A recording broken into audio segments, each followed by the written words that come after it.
Bonjour, je suis ravie de vous retrouver pour un nouveau numéro de ce magazine consacré au bassin méditerranéen. Comme chaque semaine, nous allons vivre ou revivre ensemble les temps forts de l'actualité.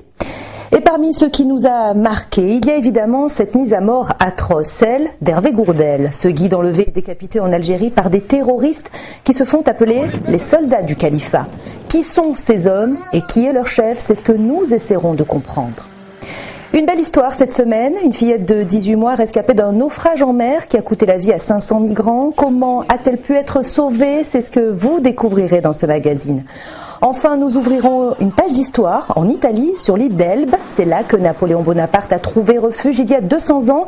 A-t-il laissé des traces de son passage? La réponse est oui, mais lesquelles? Mais pour commencer, la décapitation d'un homme. Vous ne verrez pas cette vidéo d'un acte barbare que nous refusons de diffuser. En revanche, nous avons voulu rendre hommage à Hervé Gourdel en vous proposant ces images émouvantes d'une démarche organisée en sa mémoire. C'était jeudi soir dans son village de Saint-Martin-Vésubie, dans les Alpes-Maritimes.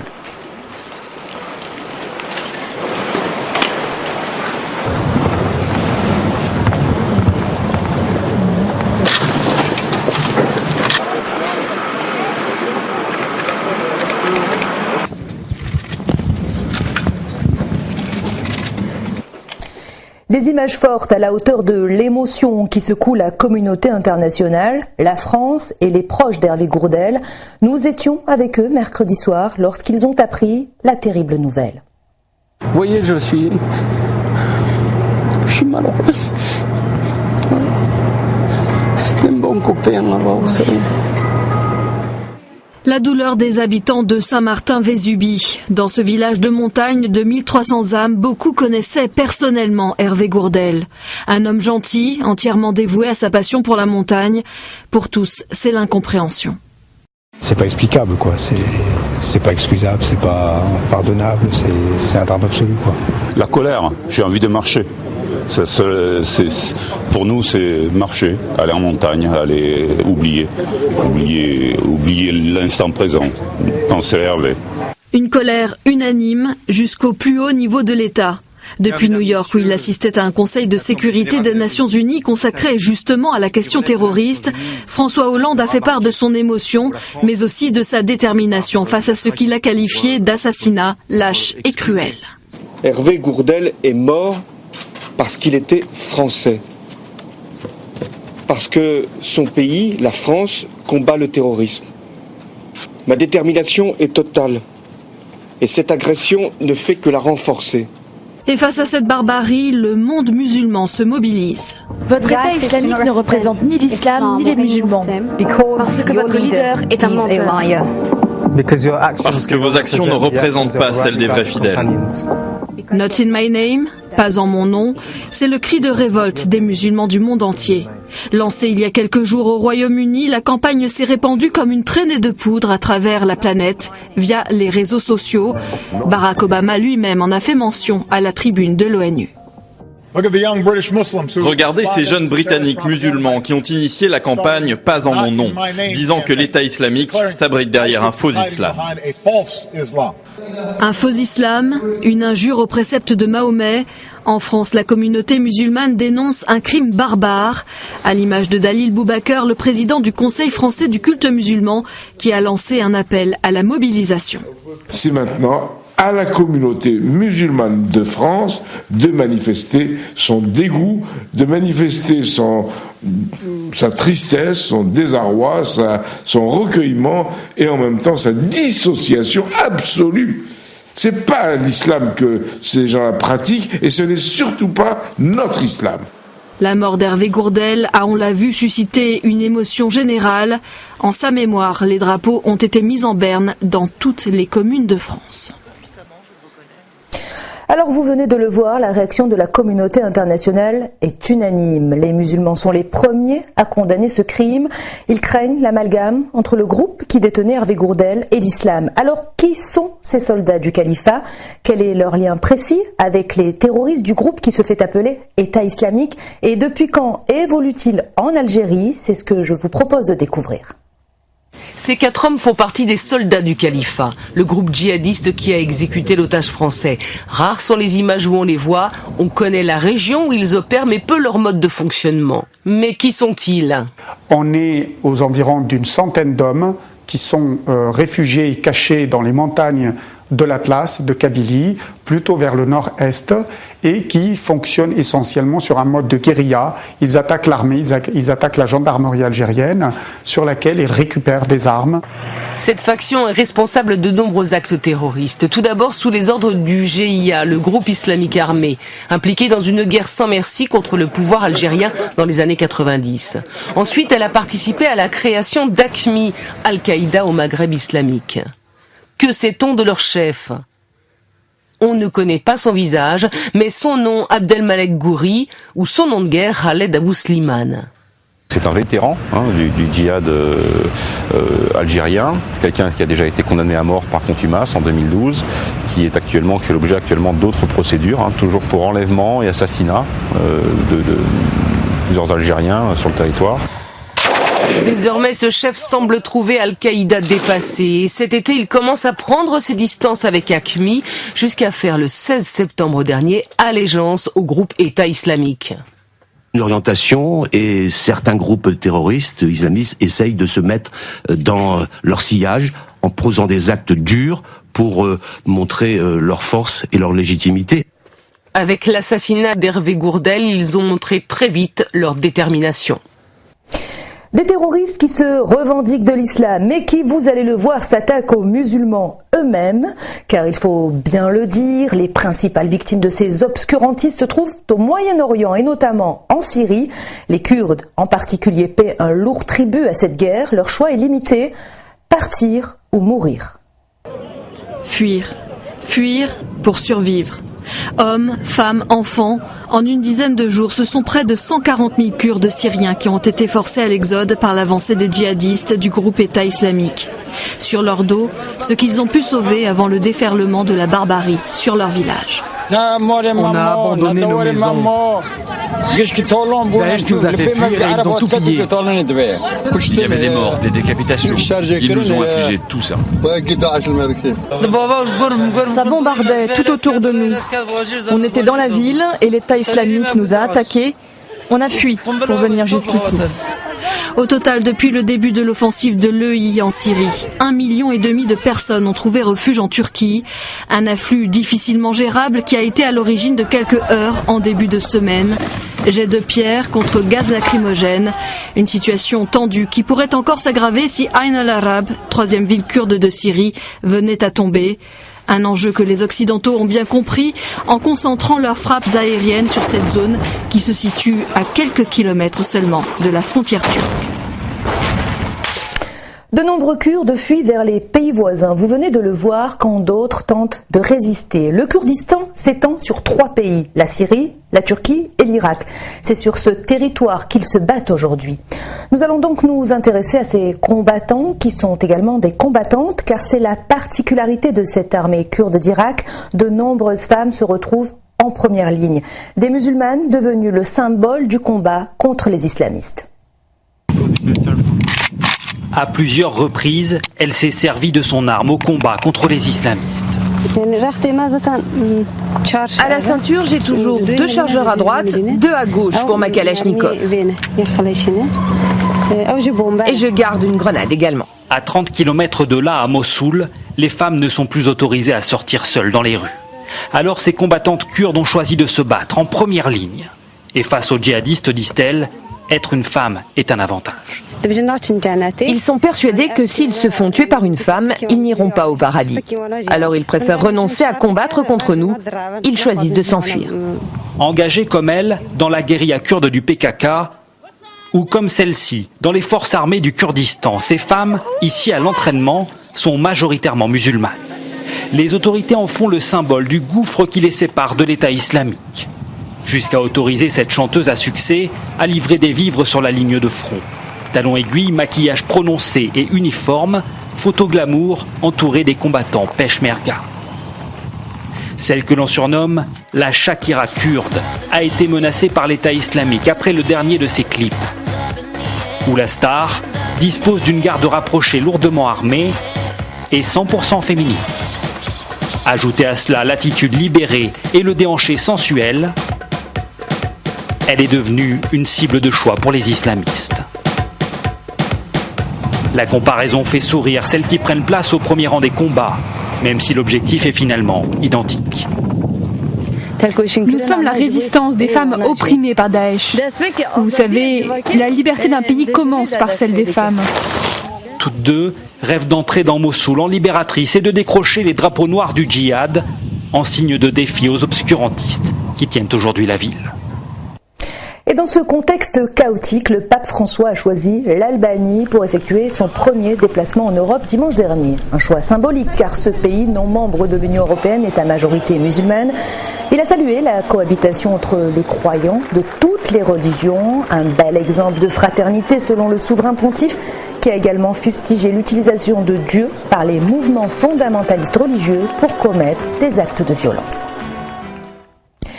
Des actes de violence qui, nous l'avons vu, obligent les populations à se déplacer, quitte à risquer leur vie. 2500 migrants ont déjà péri en mer Méditerranée depuis le début de l'année. Et pourtant, cette semaine, on vous propose une belle histoire. Celle d'une petite Syrienne de 18 mois rescapée d'un naufrage. Une véritable miraculée, aujourd'hui hospitalisée en Grèce. Cette petite fille revient de loin, elle est miraculée. Quand les sauveteurs l'ont récupérée parmi les cadavres de centaines de migrants, cette petite Syrienne venait de passer 4 jours et 3 nuits en pleine mer. Elle doit la vie à cette jeune femme de 19 ans qui était l'une des seules équipée d'un gilet de sauvetage. C'est sa maman qui me l'a confiée, pour que je la garde contre moi et qu'elle puisse s'occuper de sa seconde fille qui agonisait. Ni la mère, ni la sœur de la fillette n'ont survécu. 500 personnes s'étaient entassées sur une embarcation de fortune comme celle-là. Ils voulaient rallier clandestinement l'Égypte à l'Italie. Il n'y a eu que 10 survivants. La petite Massa, âgée d'environ 18 mois, se remet du naufrage dans cet hôpital d'Héraclion. Son histoire a ému bien au-delà de la Crète. L'intérêt des gens pour cette petite fille est incroyable. Je suis impressionné par le nombre de gens qui appellent l'hôpital pour exprimer leur amour et leur sympathie pour cet enfant et qui veulent même l'adopter. Elle est comme notre enfant. On a tellement de peine pour elle. On lui apporte des jouets, des vêtements. On joue avec elle pour qu'elle se sente mieux. C'est juste une enfant qui a besoin de sa mère. Grâce à une photo postée sur Facebook, un Syrien résidant en Suède dit l'avoir reconnu. Il affirme être son oncle et est déjà venu à son chevet. On referme cette première partie de magazine pour en ouvrir une autre bien plus légère. Parlons d'économie à présent avec le salon de l'immobilier et du tourisme espagnol à Paris. C'était le week-end dernier et le premier du genre. L'Espagne, pays touché par la crise, est toujours la première destination touristique des Français. Certains d'entre eux, vous allez le voir, ont été attirés aussi par les prix très bas de l'immobilier. Alors, les bonnes affaires sont-elles toujours d'actualité? C'est ce que nous sommes allés vérifier en Andalousie. La Costa del Sol. Ses plages, son soleil presque toute l'année et ses prix immobiliers. Ils n'ont jamais été aussi bas. Mais ça ne va peut-être pas durer.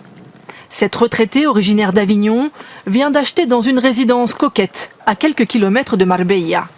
Une très bonne affaire, dit-elle. 121 mètres carrés habitable et 21 mètres carrés de jardin. Pour combien 180 000 euros. C'était intéressant, d'après ce que j'ai entendu, ici, c'était très très cher. Avant la crise, il y a 5 ans, cet appartement avec accès à une piscine privée valait 2 fois plus cher. Nicole Quesnel a investi cette année parce que dans le bâtiment, les indicateurs repassent doucement au vert. C'est pour cela aussi que cet agent immobilier français vient d'ouvrir un bureau dans la région. Les prix commencent déjà à remonter et il y a beaucoup plus de ventes qui ont été enregistrées les 4 derniers mois que l'année précédente. Pour ceux qui veulent investir, ce serait donc le moment. Un exemple, cet appartement de 70 mètres carrés avec vue sur mer. Aujourd'hui, il coûte 90 000 euros. Il est très bon marché et il pourrait prendre de la valeur dans les années qui viennent. Quelqu'un qui achète un appartement comme celui-ci à 90 000 euros, dans 5 ans, il va le revendre, s'il a envie de le revendre, probablement dans les 130 000, 140 000 euros, voire plus. Des projections qui tablent sur une hausse régulière des prix à partir de maintenant. Au moins 500 000 logements sont disponibles aujourd'hui en Espagne.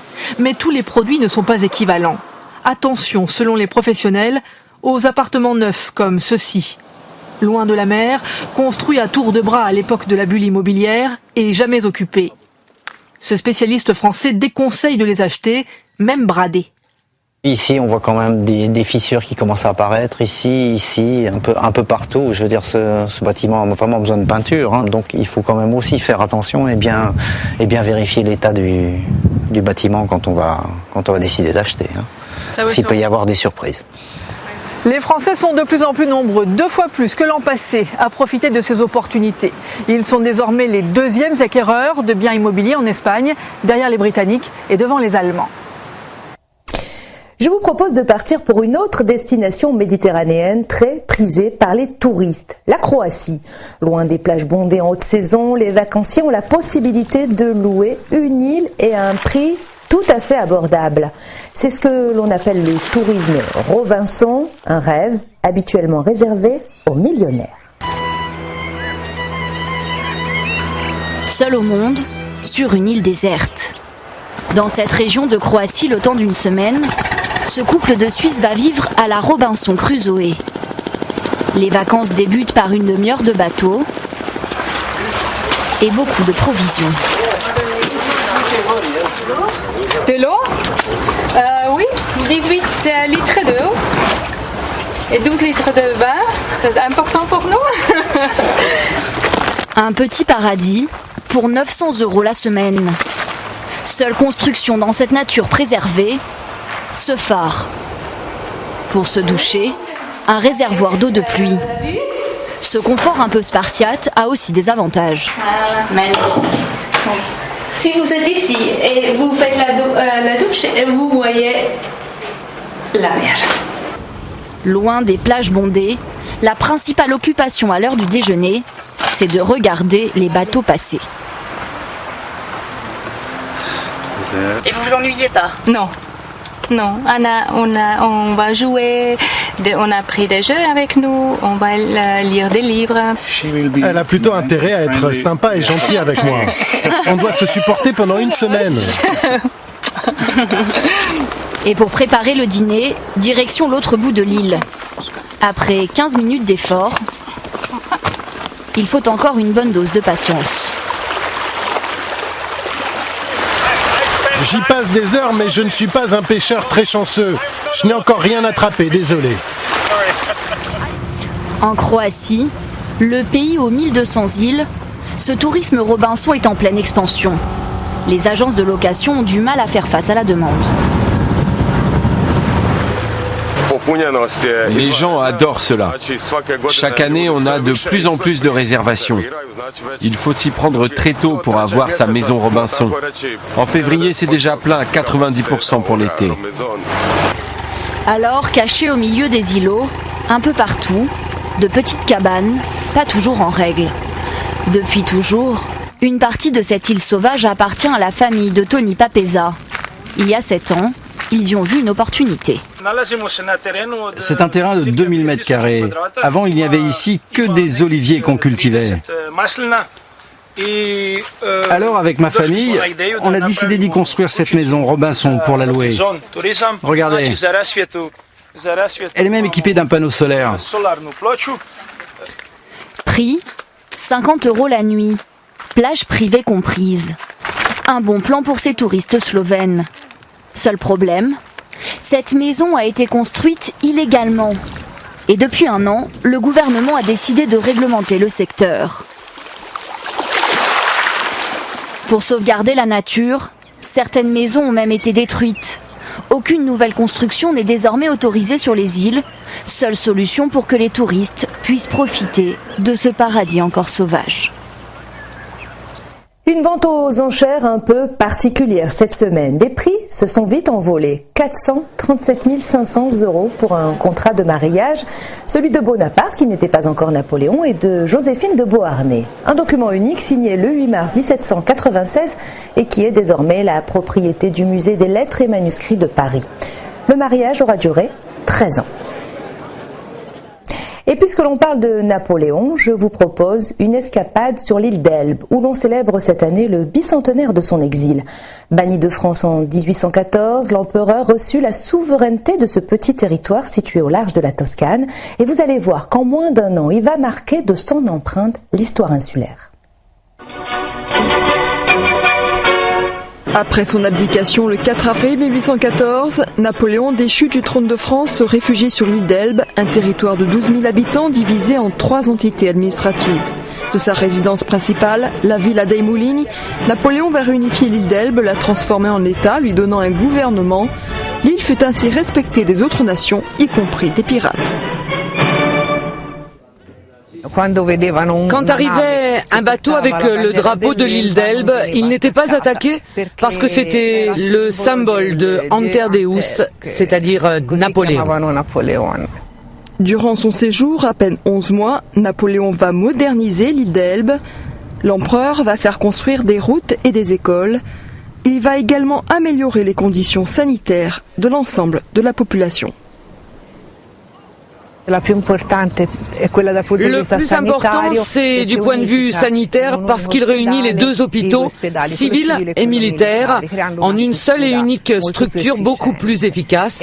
D'autre part, il s'occupe de tout ce qui concerne le social, en même temps que de sa vie sur l'île. Napoléon donne au royaume elbois un drapeau, mais il va également essayer de transformer la capitale, Portoferraio, en Petit Paris, car l'empereur est avide d'animation et de spectacle. Dans cet objectif, cette église est transformée en théâtre. Cette salle devient le quartier général de la bourgeoisie elboise. Chaque notable de l'île devient propriétaire d'une loge. Tous les fauteuils pouvaient être enlevés et le plateau se transformait en salle de bal. C'était étrange le fait que, déjà dans l'après-midi, les familles portaient leur repas et mangeaient sur place, dans le parc ou les petits salons. Après s'être restaurés, ils festoyaient jusqu'au bout de la nuit.